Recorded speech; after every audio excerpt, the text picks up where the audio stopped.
My name is Isabel Height. I'm a resident in counseling here at the Center for Holistic Psychotherapy. Thank you for joining us for our last video for July on mental independence.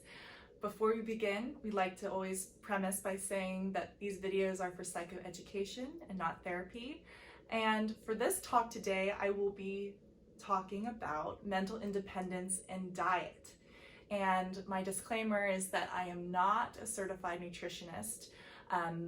However, nutritional research is incredibly important for the counseling profession. We're constantly reading evidence-based research to try to understand how this area of study can affect our clients. And so diet is an essential piece of understanding someone's whole well-being and lifestyle. So keep that in mind, though I'm not certified to give you nutritional advice.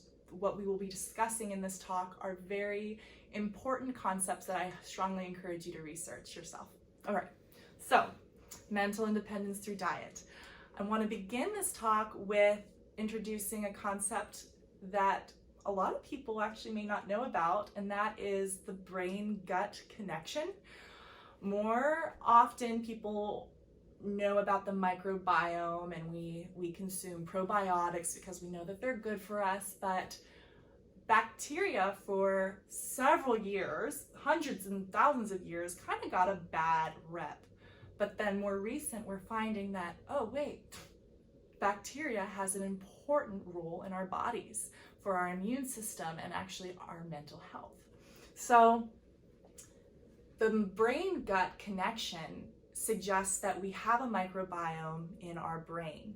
And so if we have an imbalance or we have a growth of bad bacteria in our gut, consequently, we may not actually have optimal mental health. We may not have the best emotional regulation, or we may feel lethargic, or like we may have brain fog.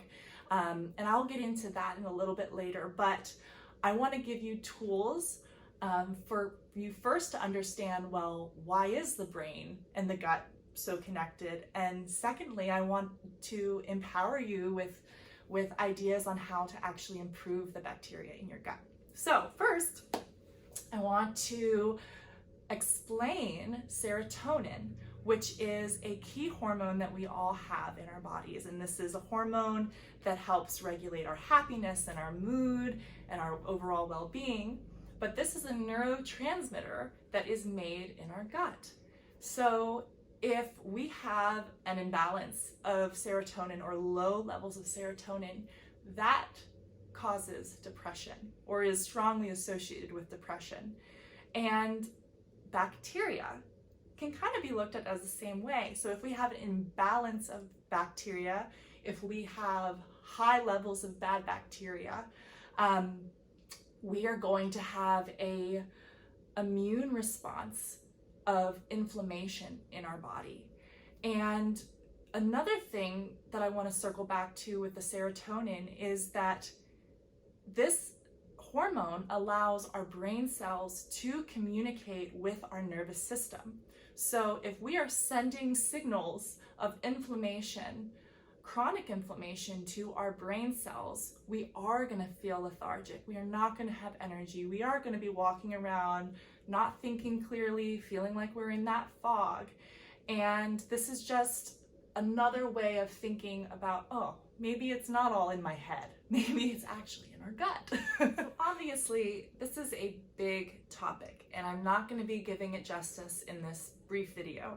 But some topics I would really encourage you to look up on your own are leaky gut syndrome. Another would be healthy foods to help heal my gut.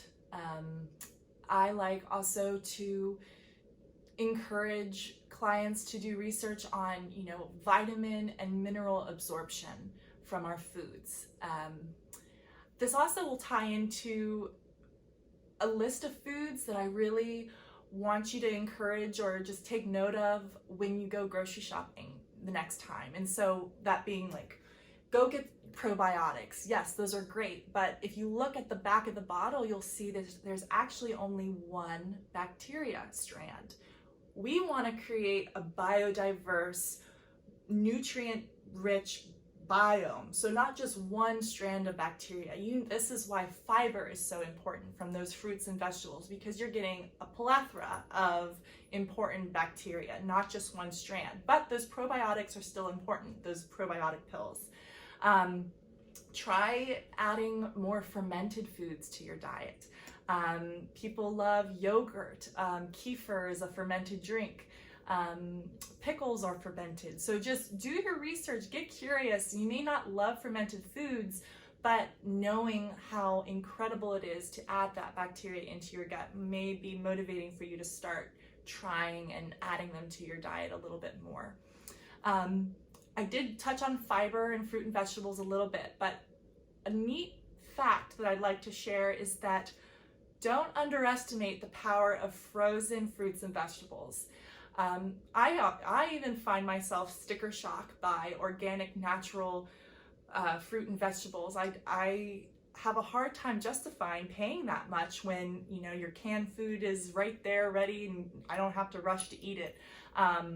But frozen fruit and vegetables are picked in a state where they are ripe. They are the ripest, and that means that they have the most nutrients at that point, and they're picked, and within 8 hours they are flash frozen and sent to the grocery store. So when you buy those frozen vegetables, you are getting a very nutrient dense, rich product. So do consider that, especially in the winter. During the winter, there are things like seasonal depression. Make sure that you are eating really good nutrient dense foods during that time window, because we need that gut-brain support during that time especially. So lastly, I just want to part you with this idea that everything you put in your body will either help you or hurt you, and your body deserves premium fuel. Okay, so just justify prioritizing a healthy, clean diet. Try to decrease the amount of processed and packaged foods. And this takes time, and this really ties into some of our other videos about goal setting and, you know, trying to set healthy habits. But be gentle. These changes take time, but through psychoeducation, that's just part of that goal setting and creating that change, that behavior change. So you can do this. Thank you for watching. I am really excited to share more content about nutrition and other areas of lifestyle. So stay posted to our YouTube channel, and we look forward to talking to you next time. Thanks. Bye.